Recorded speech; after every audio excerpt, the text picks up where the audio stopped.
प्यारे बच्चों, बुनियादी उर्दू में एक बार फिर से आप सबका स्वागत है। बच्चों, आज हम उर्दू में मिर्ज़ा गालिब की हालात ज़िंदगी और अदबी खिदमात के बारे में पढ़ेंगे। असदुल्ला खान नाम, मिर्ज़ा नौशा लक़ब और गालिब तखल्लुस था। लक़ब तारीफ़ी नाम को कहते हैं, वो नाम जो किसी खूबी की वजह से दिया गया हो। गालिब 27 दिसंबर 1797 ईस्वी में आगरा में पैदा हुए। उनके वालिद का नाम अब्दुल्ला बेग था, जो 1801 ईस्वी में एक लड़ाई में मारे गए। उस वक्त गालिब की उम्र सिर्फ 5 साल थी।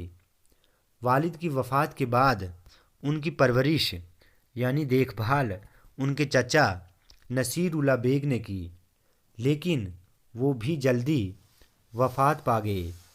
इसलिए गालिब आवारा हो गए और अपने नाना के घर रहने लगे।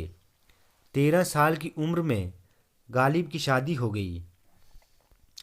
इसलिए तलाश रिज़्क के लिए यानी रोज़गार की तलाश के लिए, रोज़ी रोटी कमाने के लिए दिल्ली में रहने लगे।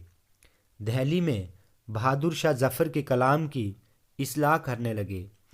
बहादुर शाह ज़फ़र मुग़लों के आखिरी बादशाह थे। उनकी शायरी की इस्लाह करने लगे और ज़फ़र ने 50 रुपये माहवार मुकर्रर कर दिए। वाव के बाद यहाँ पर आप अलिफ लगाना। माहवार का मतलब है महीना। 50 रुपये महीना मुकर्रर कर दिए। आखिरी उम्र में पेंशन भी मिलने लगी। गालिब आखिरी उम्र तक दिल्ली में रहे। आखिरकार 1869 ईस्वी में दिल्ली में ही वफ़ात हुई। अब है अदबी खिदमात, जिसको हम शायराना खिदमात भी कह सकते हैं। गालिब का शुमार उर्दू के अजीम तरीन शौरा में होता है। अजीम तरीन यानी बड़े बड़े शायरों में होता है। गालिब ने हर एक सिनफ़ सुखन में तबा आजमाई की है, यानी गालिब ने गज़लें भी कही हैं, रुबाई भी कही है, मरसिए भी कहे और कसीदे भी, लेकिन गज़ल की हैसियत से ज़्यादा मशहूर हुए। लेकिन गज़ल के बादशाह हुए। उनका तर्ज़ बयान करने का अंदाज़ सबसे अलग और जुदा है। गालिब की शायरी जादू की तरह मुतासिर करती है।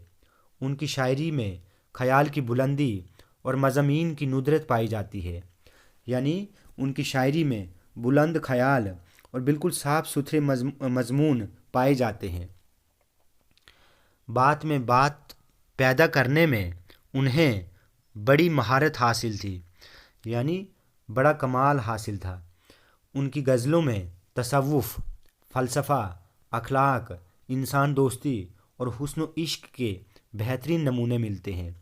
बच्चों, तसव्वुफ़ लफ्ज़ सूफ़ी से जुड़ा है, जिसके मानी इल्म रूहानी के हैं, पाक दामनी के हैं, और फ़लसफ़ा फ़िलॉसफी से जुड़ा है, ठीक है, और जिसके मानी हैं किसी चीज़ की असलियत और हकीकत को बयान करना।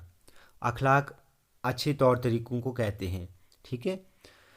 इंसान दोस्ती और हुस्न इश्क के बेहतरीन नमूने मिलते हैं। गालिब के कलाम की ज़बान साफ़ सुथरी, दिलकश और पाकीज़ा है। मुख्तसर, गालिब का शुमार